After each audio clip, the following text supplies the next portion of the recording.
Society routinely praises endurance. We tell people carrying heavy burdens to stay strong, turning resilience into a demand placed on the shoulders of the exhausted. Clinicians absorbing their patients' trauma, first-generation immigrants navigating profound systemic grief, students paralyzed by their uncertain futures, these groups are consistently handed a single, empty instruction. They are told to have hope. The structural flaw in passive optimism is its reliance on fleeting emotions. You can feel motivated inside a warm, supportive environment, but that feeling reliably evaporates the moment you step outside and face actual resistance.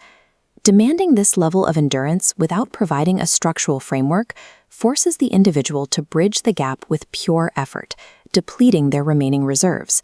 The shift begins by questioning the nature of the feeling itself. What changes if we stop treating hope as an internal state and start treating it as a mechanical equation? In Oklahoma City, a symposium called Mind&Mines was built to test this exact hypothesis. They discarded the standard motivational lecture format in favor of a grueling, collaborative working day. This diagram outlines the core equation driving their work. Hope equals resilience plus faith plus action plus within. By treating these variables as a sequential discipline, we establish 5 distinct pillars that support true, functional hope. The first pillar is radical hope.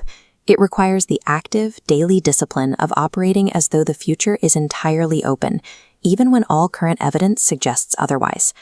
The second pillar, resilience, strips away toxic positivity. It requires honestly naming the harsh realities of a situation and identifying the actual mechanisms that carry people through a crisis. These two concepts must lock together to form a solid internal baseline.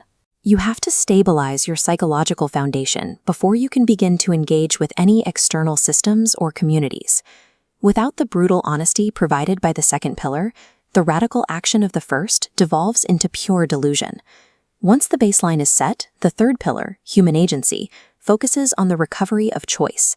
This means locating the exact point where power was stripped away and mapping the specific local obstacles blocking its return.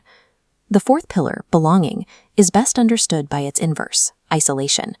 Isolation multiplies every other problem, compounding stress the moment a node disconnects.